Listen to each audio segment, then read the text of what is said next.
How's it going, everybody? Welcome to Barely There. I'm Duke Coughlin. That's Lucas Perfetti.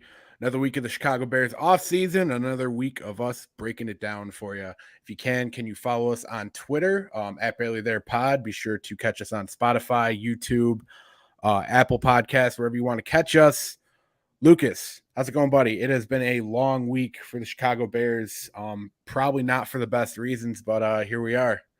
Yeah, I'm doing actually okay. I'm at a work conference right now, so if my lighting looks perverted, that's I'm in a hotel, and that's how it's designed in hotels, unfortunately. But realistically, everything's good. Just kind of like catching up on everything, and I think the reality of the Chicago Bears not being in a reset, but in more of a rebuild, is starting to set in, right? And like people are still kind of white knuckling optimism, which, hey man, I have no problem with being optimistic, and I can be optimistic about scheme change and head coaching change, and I think realistically, like we're getting both ends, right? We're getting for polls, it's like people are way too optimistic and way too pessimistic. Where I feel like you at a minimum have to give him until the 2023 start of season to actually truly judge what he's done. Okay. Like one full year to reset, get the books right, and then another year to build around Justin Fields, hopefully, if he's the part of the plan. I know a lot of people are getting like it has been fucking wild on Twitter. Let's be real here. Will Smith got bitch or Chris Rock got bitch slapped by Will Smith. So it's just been a wild string of events in general. It's a long-winded way of me telling you I'm good, and we're gonna try to put some perspective on all of this for all you Bears fans. Yeah, I mean, it kind of seems like everyone's a little on edge. It kind of seems like it's like little kids waking up on Christmas and not getting their Christmas present. They're still getting something, but they're not getting, what they wanted. They're getting the off brand Hot Wheels. They're not getting, the on brand Legos and all that type of shit. But yeah, for the most part, kind of specifically over the past week, we kind of saw the bottom fall out of Bears Twitter when, it was reported that Buffalo matched our tag offer to Ryan Bates. So Ryan Bates will not be a Chicago Bear. And that kind of just set off the whole whirlwind once again that, what is Ryan Poles doing? Why isn't Ryan Poles bringing guys around Justin Fields? Like, do we need to trade Justin Fields now? Like, do we need to just completely blow up the entire offense because we didn't bring him in? Is Lucas Patrick going to be our star signing of the offseason? And, I think some of those might have a little bit of merit to them. But I think things like, the idea we're going to trade Justin Fields this offseason, it's like, man, you're really fucking reaching there. It kind of seems like they're going to take a shot with this guy. And Eberflus has even gone on record talking about him just as recently as yesterday. But yeah, man, it's kind of the same thing. We've been talking about it every episode so far. It doesn't seem like it's going to change. It seems like the Bears kind of love doing this during or Bears fans love doing this during the offseason. They like overreacting to every little piece. And yeah, man, I can't really say I'm too surprised because let's be real, Lucas. Last offseason, people were saying the Bears were going to make a run at it. They were saying that, Matt Nagy's offense is finally going to unlock. Like people were trying to sell us on that. So I mean, fucking good one, man. I'm not at all fucking surprised that there are people who are, thinking, we're going to the Super Bowl or we're going, 3-14 now.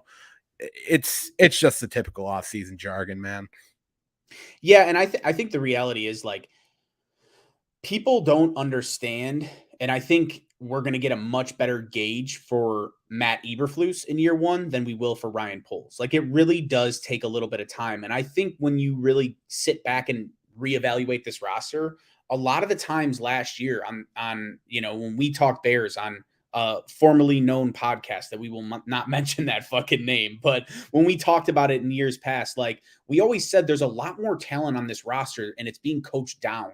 These people aren't getting opportunities. So maybe Ryan Poles feels the same way, right? And I want to pass it to you in a second to have you like talk about how we're going to, just a little bit of an introductory of Matt Eberflus and kind of what he's been saying. But I truly do think we're going to get a lot more of a feel for Matt Eberflus and his coaching style and his ability than we are going to be for Ryan Poles in this offseason. I think it's really unfair to critique Ryan Poles. And I think realistically, he had a pretty clear plan, and it was like, we're going to sign one player, we're going to let one player go. We're going to sign one player, we're going to let one player go. He's talked about how he wants to build through the draft, and it looked like he had a formula to be a part of that concept draft pick in the next year. But then Ogunjobi fell through. And that's like, I think at that point, he had to sign a couple guys to make up for that Ogunjobi signing. And the comp pick got fucked up. And it's like, you missed that first wave of those 26-year-old guys that are going to be taking bigger money. You know what I mean? Now you're looking at more older free agents, but he's kind of been in between a rock and a hard place because the Bears really aren't going to be competing this year. So it's like, why would Eric Fisher come to the Bears for $4 million when he can make $4 million and play for the Packers if they need a left tackle or something like that? You know what I mean? Like, I know Bakhtiari's there, but I'm just throwing out just a winning team. Like, you get to that 31, 32, 33 age and you're not going to be paid appropriately. You at least want to fucking win. You know what I mean? Like, so I think it's just kind of, it's a first year mistake that Ryan Poles made. And I'm not going to sit here and drag him through the mud because I think his approach was reasonable. We needed this so bad as a fan base. And it just for the overarching, the overarching arc of the franchise, I guess is the way to say it. Like, I sound like a jagoff, but I think realistically, like, the Bears needed this so bad. Like, yes, I get it. There's a ton of money on the books for next year and the year after.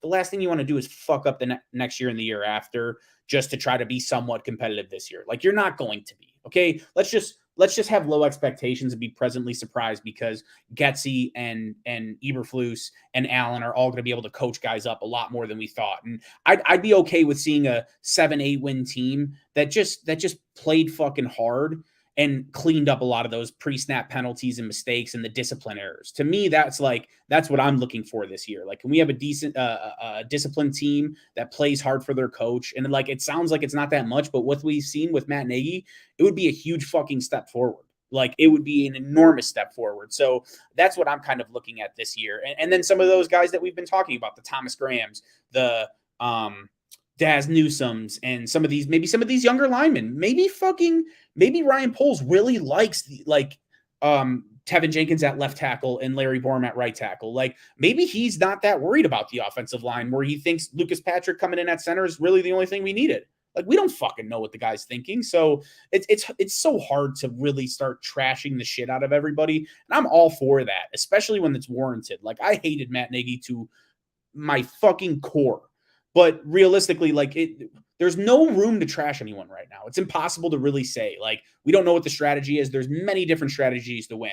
There's the Rams strategy where we don't give a fuck about draft picks. We'll just trade for proven talent and pay the shit out of them. There's the Patriots way. There's the Ravens way. Those are more reflective of each other. So let's give this guy fucking a year, 2 years before we run him out of town, eh?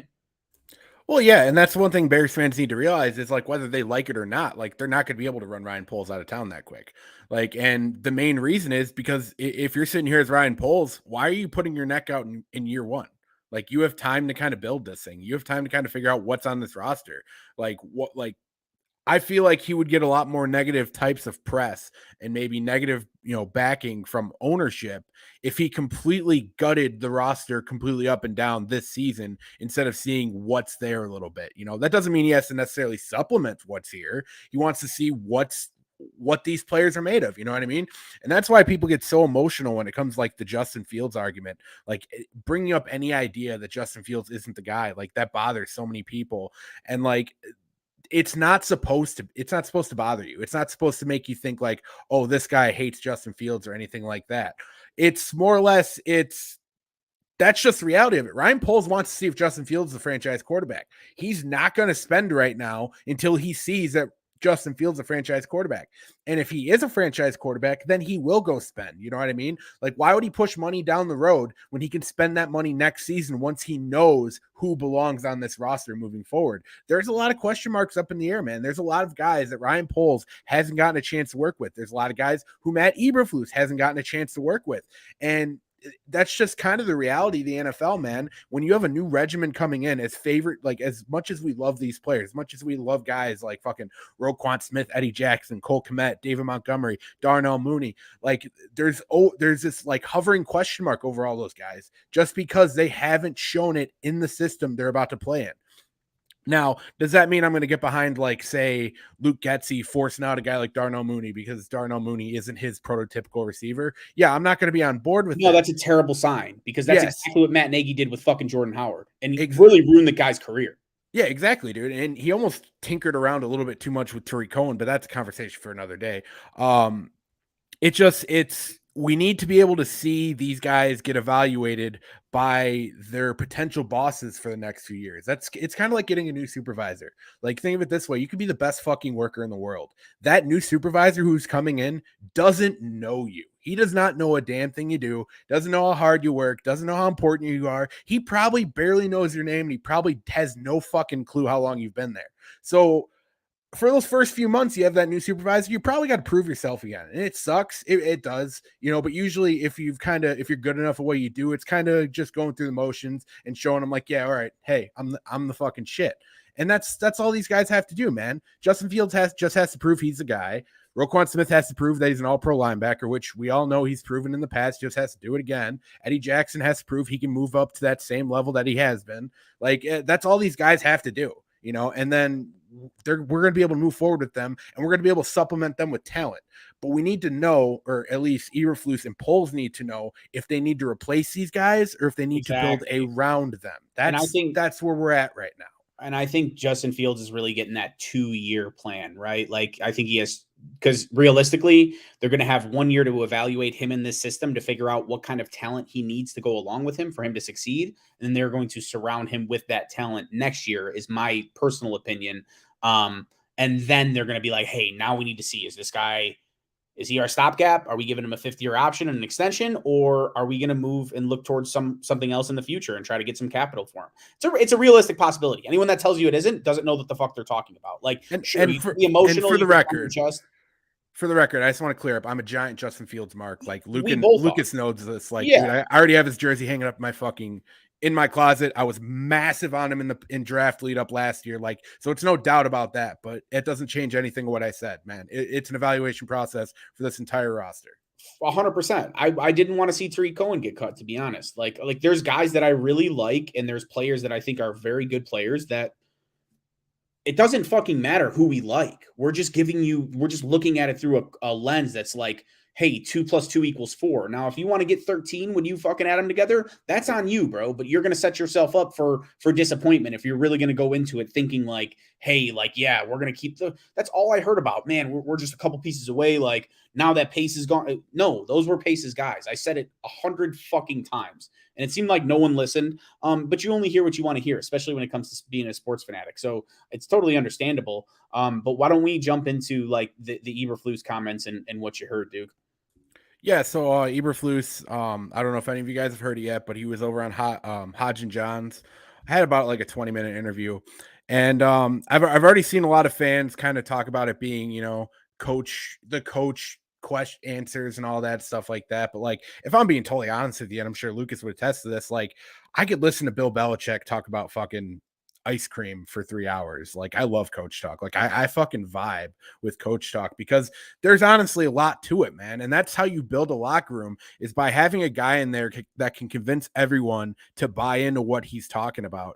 Like, I think Chicago fans are going to be disappointed if they think Matt Eberflus is going to walk in there day one and give the Mike Ditka speech where we're going to win a Super Bowl in 3 years, but unfortunately you're not all going to be here to see it. Like, that's not everybody, and that's not who Matt Eberflus is. Who Matt Eberflus is, however, is a very well-spoken, a very intelligent individual who knows exactly what he wants from his players. Like, there's no ifs, ands, or buts, man. There is no him overhyping anybody. There's no him shooting water up someone's ass. He seems like a guy who's going to hold everyone responsible, which was something we've had a problem with for the last 3-4 years. And he comes off like a guy who wants accountability. I think the biggest quote that got me throughout this entire interview was Eberflus talking about how his best players should be his hardest working players. Like, that kind of stuff right there. You can say that's coach talk all you want. I guarantee you every great coach is preaching that type of mentality to their players, because who's going to set the example? It's going to be the guys at the very top.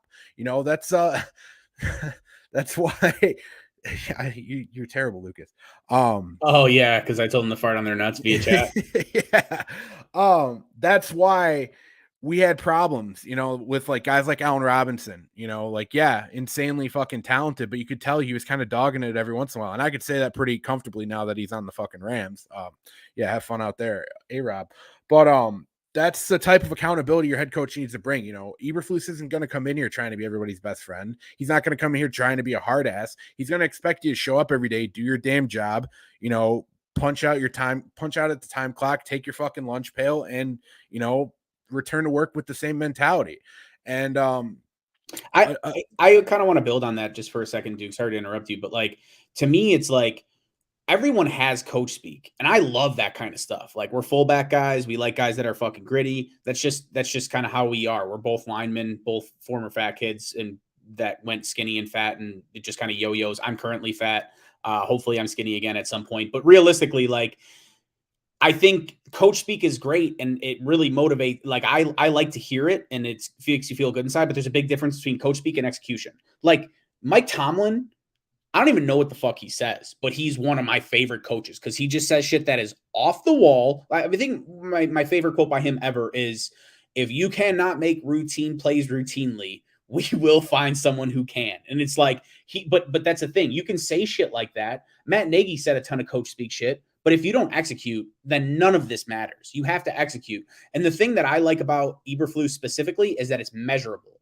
They have measurable ways of saying, hey, I want to get the most out of you with the loaf-based system. So that tie to Lovey and Rod Marinelli actually makes me feel warm inside. Because I mean that's the best football I have seen as a Chicago Bears fan was with Lovey. So sorry to interrupt you, but that's just kind of there's a big difference between coach speak and execution. But I do like what he's saying, and no, he is good, very man. well thought out and well spoken. No, you're good. It's an open forum, and I actually really like the Lovie Smith and Rod Marinelli comparisons because that actually did come up because it was either Hodge or Johns actually talked to Lovie Smith at the owner meetings and kind of discussed, kind of the 4-3 defense, just kind of going over, the same things that Lovie would normally do. And I think one of my favorite quotes that came out of that was, if I can't, we can win a one-on-one situation, but just to be safe, I would rather take an 11-on-1 situation. I'd rather have 10 guys backing up my one guy just in case that we lose that situation. And that's just that typical old school, all players to the football, man. And that's the type of stuff we didn't necessarily see last year. I think it's really easy to put guys like Eddie Jackson and even Roquan, on an island sometimes because they're the guys near the ball carrier, but where are the other guys? How often did we see those guys on an island and wonder where the hell are these other players? That's why I love a guy like Khalil Mack so much. It's a shame how that all panned out, but like we would see Khalil Mack like 30 yards downfield still chasing a ball carrier, and that's just something we didn't see with every defensive player. I'm not going to name names, call out any guys for their hustle because I'd honestly have to sit here and watch film over again over the years, but like that just felt like something we didn't have last year. And that feels like something that Eberflus is really going to push forward. A comment he made was like, if a ball gets past 15 yards, we need 7 guys to the football. We need the entire secondary going to the football. It's not just okay, well, we got 3 guys back there. The other 4 guys who got beat deep, like we're just going to sit back and hopefully the tackle gets made. You know what I mean? Like it's bring it to the football. And when it comes to scheme, the other thing about Eberflus that really just got me fucking fired up, I tweeted about it earlier, is the expectation of turnovers. Like there is an expectation that we get 2 to 3 turnovers a game. Like that's not bullshit. That is something that like we're putting it on the board. We need 2 to 3 turnovers a game. And hopefully one of those is a game changer, and that takes you back to that Lovie Smith Tampa 2 type defense. That's one thing. Yeah, that's one thing I always try to bring up to people when they were like talking about the Bears defense and sustainability because they had I think it was like 36 turnovers, and I'm like, go look at the stats when Lovie was there. They had 30 turnovers every single year except for 2, and the 2 years they didn't was 28. So it is achievable if you fucking drive it home. Yeah, dude. And just look at how many defensive touchdowns we got back then. Like we have guys that can score touchdowns in the secondary. Like Roquan Smith can score a touchdown. Like he proved it last year. Eddie Jackson, who has proved it multiple times over the years that he can score touchdowns. Obviously you're going to get a lot of the naysayers of what has he done for me lately. But honestly, speaking of Eddie Jackson, I feel like probably one of my favorite things that Eberflus did bring up is he talked about Eddie Jackson. Eddie Jackson has kind of been tossed up in the air. You know, is he going to get traded? Is he going to get moved? You know, there has been legit talks about that. And Matt Eberflus said he will have a fresh slate in this defense, and he offered an evaluation on him. I'm actually reading a tweet from Courtney Cronin from on Bears Twitter. She's actually pretty good follow if anyone knows Courtney R. Cronin. He offered an evaluation on the Bears safety. I think he's got really good instincts. You look at the positive, what he can do. He's taking the ball away. He's really proficient at blitzing. I think he times up well, does a good job there, does a nice job in coverage. So we'll see where it is. So it sounds like a defensive guy who knows what Eddie Jackson is and is excited to work with him and see how he can fit in this defense. And when he was talking about this as well in the interview, another thing that stuck out to me was like kind of making it a little bit more simpler for guys to focus on their role in the defense and then make it easier for everyone to kind of flow because they won't have to think as much. They won't have to think about, you know, what do I have to do if this guy misses on coverage? It's all about guys going out there, doing their damn jobs, being accountable for it. And when everyone does their job, guys like Eddie Jackson can do incredible things. You know, guys like Robert Quinn up front can do incredible things if everyone else is taking their blocks. Guys like Roquan Smith, as long as everyone else has their coverage down and someone has to force a ball to the tight end, can do incredible things. So I was blown away by a lot of stuff Eberflus said. Obviously, you know, people could say it's coach jargon. People could say what they want. Obviously, it's the off season, so it's hard to see it, you know, put into anything yet. But it was a damn good start if you're taking him for his word. And just listening to him versus Matt Nagy in general is just a lot more refreshing. You know, it's way more poignant. It's way more directed. He doesn't avoid your question. He answers it. If they ask him a question that he doesn't want to divulge in, he just says, yeah, no, I'm not answering that. Like that's scheme related, or we're not going to discuss contracts. I know that pissed people off, but it's like, to me, that builds trust and transparency. Like I have a lot more trust in Eberflus being transparent with the fan base than I do with Matt Nagy. Matt Nagy had a laundry list of things where he was, deceiving and just misleading in general. Where right now I feel like we're getting everything at surface level. And for me, and I'll speak for a lot of Chicago, because when I lived in LA, I think the biggest difference between LA and Chicago is like, I hated that everything was, you had to dig for it. You know, it always seemed like everything was calculated and you were being misled, kind of like Matt Nagy. Whereas like Chicago, I think we want shit at surface level. Let me know where I stand with you. Do you fuck with me or not? If you don't, cool, we'll go our separate ways. It's a lot more straightforward. And I feel like that is something that Chicago people in general respect. We want you to just be real with us. You know what I mean? Well, I'll give you an example. I don't want to jump too much with this interview. I just really liked a lot of what Eberflus said, and this is actually a pretty good example. Do you want a head coach to just continuously hype up their quarterback, just, you know, pretend everything's fine, never acknowledge any of their weaknesses, try to be their best friend? Or do you want your head coach to look at your franchise quarterback and be able to acknowledge, you know, maybe without being a dick, maybe without, you know, trying to stab him in the back or play backwards politics? Would you rather him just be forward with him? Like, be like, hey, this is where we're seeing weakness, Justin. This is where we want to see you improve. Because even while praising Justin Fields, Matt Eberflus made a point to bring up decision-making and making pre-snap reads. And that's two big things that stick out to me. You know, people can take that as a slight all they want. That sounds like a guy who knows what he wants out of his franchise quarterback. And Eberflus isn't he knows the whys. The whys that Matt Nagy always searched for. He clearly knows the whys at this point. He knows what to look at in a quarterback. You know, he knows he runs it. He's ran a defense for years, man. I've always had this idea that defensive minded coaches know more about offense in a sense than their own offensive coordinators, because that's their entire job, is preparing against it. You know what I mean? And that could almost be similar in a way, you know, flipped around. Offensive guys have an idea of, you know, what a defense does. That's why, you know, well-rounded coaches are in high demand.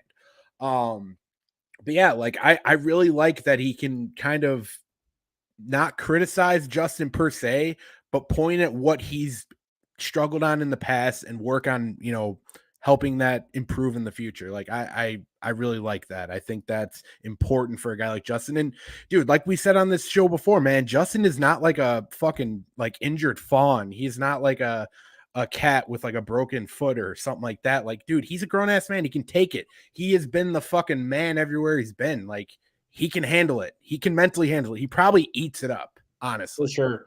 Yeah, and I think the only real like worry I have about Justin Fields is it comes down to one play, and it's like the perfect example of it. There was a play where I was screaming, and I can't remember the game and everything, but I'm gonna go back and look for it.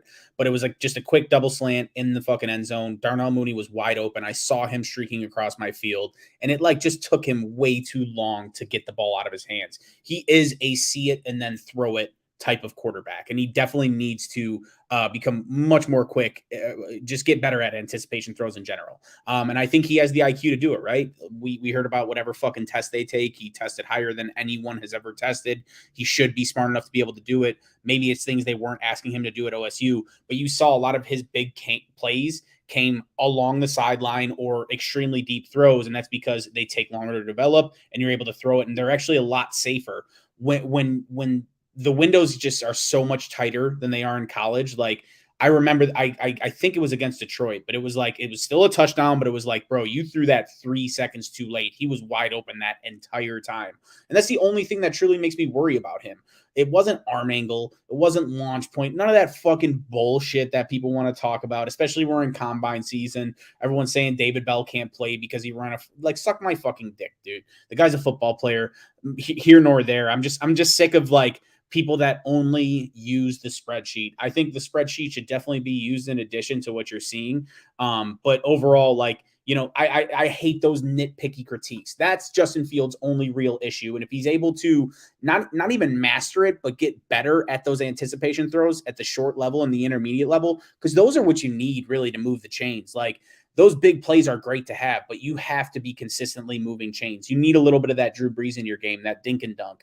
It doesn't matter if you're a big game hunter. You still need to be able to do it. And I'm not saying it's what his game should be built off of or what he should be doing regularly, but it is something that he has to have in his arsenal. Otherwise, he will not be a consistently successful quarterback in the NFL. Like that's the reality, and that's his only issue. And I think if he just cleans it up a little bit, he'll be an elite level fucking quarterback. Like I'm talking, he's going to always be in the discussion with the Patrick Mahomes, the Josh Allens. Like if he has a really good, like an MVP caliber quarterback, he has that talent. But he needs to get over that see and throw it shit. Otherwise, he's going to get eaten alive. Yeah, and I think to kind of build off of that point, it's a critique that I saw on Justin throughout last year, and I kind of stayed quiet on it, but I think this is a pretty good time to bring it up. And this could be Matt Nagy, possibly. I don't want to put too much blame on Matt Nagy. We all fucking hate him. I just really think people need to understand how bad I think he is, and how this could potentially be a kind of a microcosm of something Matt Nagy was doing. I feel like the complaint with Mitch back in the day was always he was a one-read quarterback. Like he could never get to that second read. And one thing I saw whenever I watched film on Justin was he scanned the field too much. He hit points where he was flying through that first read, getting to the second read, looking at the third read, and then making a decision. And it makes me wonder that if it was Matt Nagy like really drilling it into Justin, like, hey, do not go on your first read. Never go on your first read. Make sure you're going through all your reads before you make a decision. Because I feel like that would make a lot of sense, because I always saw a lot of the rhythm in Justin's, kind of entire motion with how he was working with the receivers at Ohio State. And I kind of saw it develop throughout the year with Darnell Mooney as well this past season, whereas he didn't really have to think too much. He never really got to a second read because he knew that read was going to be open. Not necessarily that he was focusing so much on the first read that he couldn't get to the second, but that he was almost like he was paranoid getting to a second, third read. I saw it in Cleveland. It was really bad. I understood why it happened a little bit more in Cleveland because of how good their secondary is as well as their pass rush. But Getsy, if he can allow Justin to be like, hey, man, I don't care what fucking read you get it on, just get the ball out of your hand to your receiver. And as long as it's like a completion or a first down, like I don't really give a shit because I trust you as a quarterback. I think that could play a factor. And, I could be totally wrong, but I feel like I saw Justin scan the field too often, which caused him to hold on to the ball maybe a little too long. caused him to miss plays like you were talking about, Lucas, because I know the exact play that you're talking about. You know what dude, it was very bad. An egregious example of it. I think your biggest thing, if you ever wanted to go back and watch a little bit of film on him, is just watch his head. If you see him scan more than once, chances are he's trying to go through every read before he makes a decision, which is something that is better say than just going with your first read every time. But it's definitely something like, dude, at a certain point, just don't be paranoid, trust your arm, get in a rhythm, and deliver the football to your receiver. Yeah, I think you went a little bit tinfoily with it. Just a tiny bit. That's what I do, baby. Yeah, and I think I'm right more than I'm wrong. I'm right more than I'm wrong. No, for sure. But like, I think Matt Nagy in general just makes his quarterbacks nervous. But because I don't think he knows how to did you just put that up, or did Lap force that to go up? Oh, I certainly just put it up. Oh, okay, definitely. You kind of played into my point. No. Yeah, I think Matt Nagy was just a bad coach and didn't really understand how to do the day-to-day tasks with developing a quarterback. I think that's what it comes down to. I think they all just weren't fully prepared the way they should have been, and then were made anxious because Matt Nagy's such a fucking weird, like, egomaniac. Another thing too, dude, the fumbles. You cannot put the ball on the ground 12 times. I don't care if you have 5 paraplegics in fucking wheelchairs blocking for you, and Gorilla and King Kong are their edge rushers, Godzilla and King Kong are their edge rushers. Like, you cannot put the fucking ball on the ground 12 times in 9 starts. That's disgusting. At any level of football, honestly, that's like those are the only things. And it's like, those are 2 things that could easily be cleared up. So I don't know. Like, I understand why people get very defensive about Justin Fields. We've never had an elite prospect that could be quarterback, but that's just kind of what happens when we ran Ryan Pace out of town. You know what I mean? Like, no, Mitch was not the same. He was a very good prospect, but he was not this was an elite level RAS like freak. It was absurd. A lot of cock and balls. So realistically, I just, I understand the defensiveness and why people act that way, but it's like, bro, like, we ran Ryan Pace out of town. Everything that he built will be taken down. You need to understand that. Justin Fields and Roquan Smith and what seems like David Montgomery could be those 3 fundamental pieces. But like, if you're a Cole Kmet fan, got to be prepared for him to not get a second contract. Even if you're a Mooney fan, got to be prepared for him to not get a second contract. Like, I think it is what it is, man. It's the nature of the business. Go look at any team that changed general managers. A lot of the time, you're going to see a completely different fucking roster, unless it's like something like the Steelers or, the next guy in line type situation. Or, a GM that got brought in because someone maybe had a medical thing and could no longer do it, like what happened in Houston. And they still kept that momentum going for a little bit. But like, for the most part, if it's not an internal hire coming up, like, someone else is going to come in with their own vision. And I'd be that way too, dude. You get a lot of the times in the NFL, you get one chance as a general manager.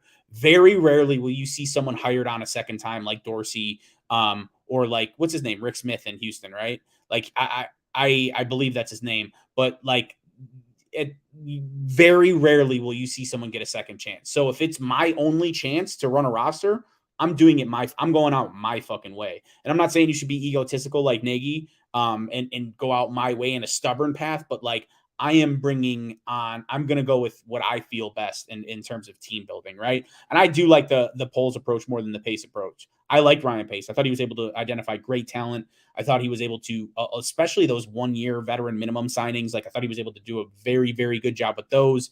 He was a bit too aggressive for my taste, but at the same time, like, now everyone's calling for someone to be aggressive. So at the end of the day, I was told by a very smart man,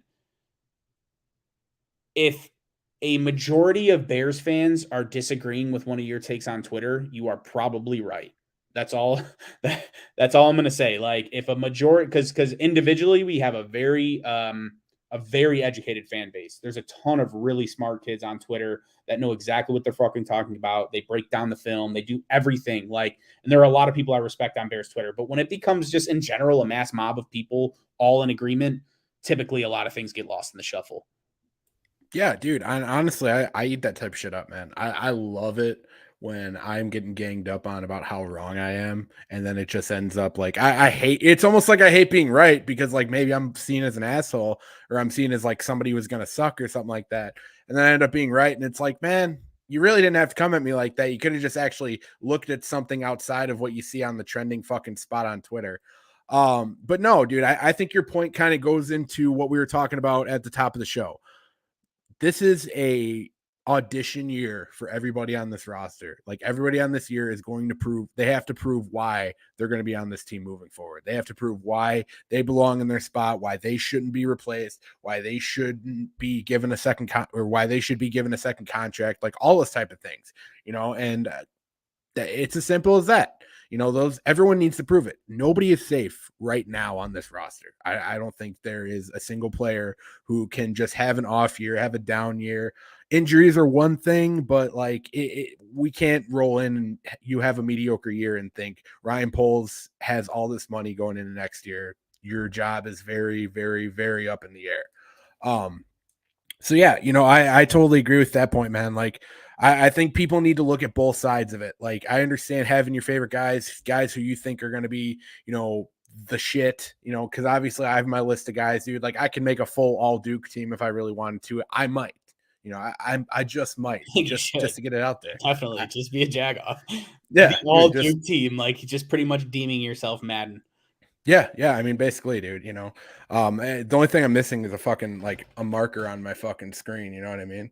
But yeah, that's the thing. That's the point. Like, I don't know what really else to add to that. This is an audition year for everybody. Don't get comfortable with anybody, but hey, if you see a guy that is having a fucking year and that's your guy, seriously, go at him. Like, talk about how great he is, like, during the season. Like, seriously, I'm all for that. Even if we are dog shit, if we are having a terrible year, if Cole Kmet's eating up fucking 8 catches for 100 plus yards a game anyway, like, dude, fly up fucking Cole Kmet's ass. Like, dude, shoot him to the fucking moon.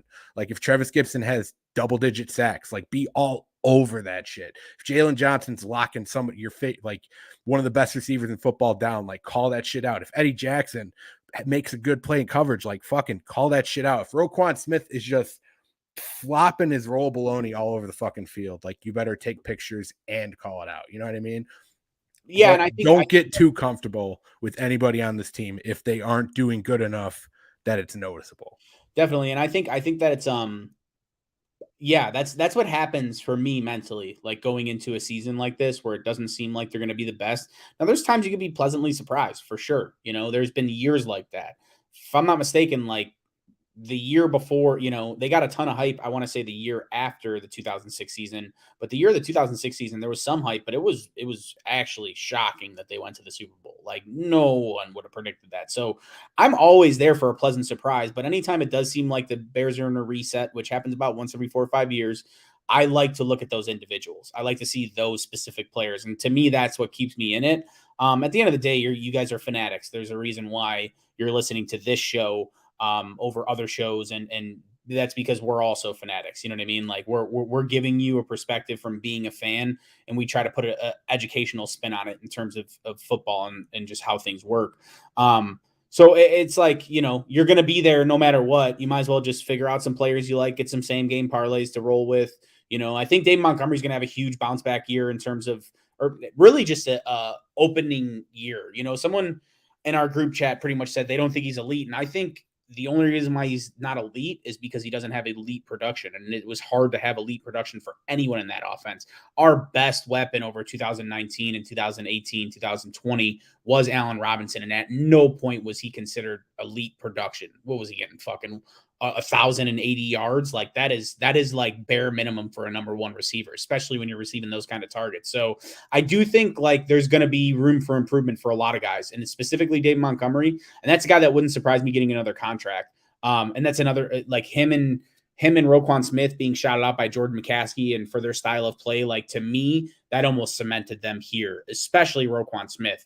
Dave Montgomery, I feel like it's a little bit harder sell because, he's running back. You can get him for cheaper.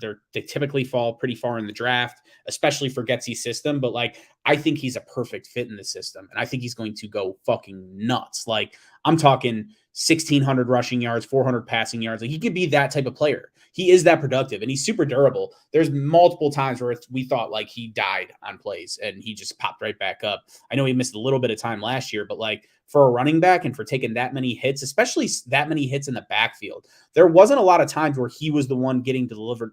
He didn't have the space to deliver the blow, but he still found a way to deliver the blow. Like for him to fall forward, you know what I mean? So he's just strong, man. His contact balance, everything. So I think, yeah, there's a lot of guys that we're going to be able to identify and see how they improve. And the NFC is not strong. So just because the Bears aren't doing crazy moves and they're not like, on paper improving their team vastly this year, like you think about it, you drop a shitty coach, you coach up the current talent that you have that you thought was hidden on the roster, and then you combine that with having a pretty light schedule in comparison to last year and the year before. What do they have? The NFC East and the AFC East, I believe. So we're talking Falcons, Jets, which look like they could be a little bit better. But some pretty dog shit teams there. So this team could easily, the Vegas set their win total, I want to say it's 7.5. And I was like, wow, that's really high for a team that doesn't, and dude, Vegas is always right around that number. So I could see them easily being an 8-9 win team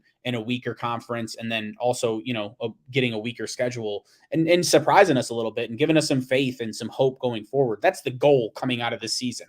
If you're thinking Super Bowl this year, or you're thinking like the Bears are just going to pull some shit out of their ass, because what the Bengals did was insane. And that should be the new precedent. But like, that's insane what they did, actually becoming a true super. They were beating the shit out of teams and they still didn't have an O-line. So, maybe see them take a step backwards. You know what I mean? Like they caught the league by surprise, kind of like the Bears did in 2018. Now they're a little bit more stable in terms of quarterback, but like me and you both, Zach Taylor is not a great coach. Like I think he farts on his balls and they just extended him. Yeah. No, I think the number one thing is going to be roster utilization. And I think that'll probably bode really well. Kind of going back to your Dave Montgomery point. Like I said, I think I said it last week. I really like the idea of, keeping fresh legs on the field. Luke Getsy worked with Aaron Jones, AJ Dillon, and before that, Jamal Williams. Those were all running backs, got productive numbers in the Packers system. I don't think there's any reason why we can't use Khalil Herbert and Dave Montgomery kind of in a similar fashion. Obviously, Dave Montgomery is going to get more of that Aaron Jones level production. He's going to get the bulk of the carries type thing, stuff like that. But, there's still something to be said about a guy like Khalil Herbert going into the game fresh. After having Dave Montgomery already wearing down defenders and our offensive line, hopefully winning line of scrimmage and wearing down the defense, to a fresh Khalil Herbert hitting the second fucking level. You know what I mean? Like that's a good problem to have. And that's something that could really turn around our offense completely if we were to start using 2 running back sets, and I think us signing a fullback really kind of brings that idea into our heads that, hey, we are actually going to commit a little bit to running the football. And, let's be honest, what defensive coach, regardless of how much input they have on offense, how many defensive coaches that don't run the football? Like, let's be fucking real here. You know what I mean? Like it's a very normal thing. Like Sean McDermott's the only one, and that's because they have Josh Allen and they run him. Like, and that's because they also had a Brian Daboll, and Brian Daboll's coach for guys like Nick Saban. You know what I mean? Like that is definitely, there is a stark difference there. But I mean, I could see a guy like with a history of running the football as well in Luke Getsy trying to run the football. You know what I mean? Like, dude, look what John Fox did. Look what Lovie Smith has done at every stop. He loves, they love running the football. Vic Fangio really liked running the football in Denver. Like it's a pretty normal thing. Their defense some fucking rest. They want to keep them on the sidelines. Exactly, dude. And that plays into it. It's more or less like, even if we don't get points on this drive, as long as we hold on to the ball for like 5-6 minutes, that means our defense can go out there fresh and do some crazy shit. Like that's how our defense is always fresh back in the Lovie era, is we ran the ball so often, which with whoever the hell we had at running back. And then we had Brian Urlacher, Charles Tillman, and guys like that out there just ready to take the football away, ready to make crazy ass plays, ready to strip the ball because they're going 100% on every single play. And I don't care what anyone says. Like, there's a lot of things that will become outdated in the NFL. The field position game will never be outdated. When you get that first drive and you get to your 50-yard line, you punt it and you keep them within their own 5-yard line.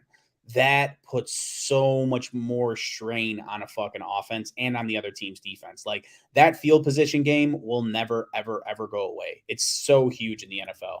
And win the time of possession. That's another thing that will never go anywhere. Like we have over the Matt Nagy era, I don't have a stat in front of me, but I looked at this stat almost every time either A, we recorded Lucas, or like B, just looking at it because I'm a Jagoff, but like we got killed so often in time of possession because we would just throw away possessions. Like, and it hurts so much more going 3 and out than if you get like 2-3 first downs. Fuck, dude, if you got a punt, even if it's in the punting into the corner, like that sets up your defense with their offense having the ball at like the 5-yard line. You know what I mean? And if your defense is fresh and it's full of dogs, like, you know, Eberflus is hopefully going to set up his defense to be having guys like Eddie Jackson be able to play a little bit more aggressive and having guys like Roquan really play into what he does well. Like that bodes really well for your defense. So like time of possession, you know, field position, like all that stuff is just insanely important. And that would be a great start moving forward into next season. Well, I just don't want to see the pre-snap shit, dude. I'm tired of seeing the false starts. I'm tired of seeing the people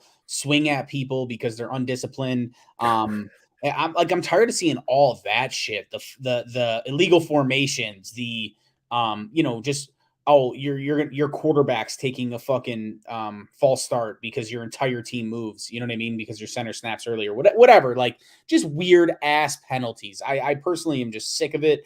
And I just want to see and you think too, every team has talent. Sure. There's teams that are more talented than others, and there's teams that have more blue chip players than others. There's no team that's made of all UDFAs. There's no XFL level, expansion level team with that type of talent on their roster. And the difference between a lot of games are one score.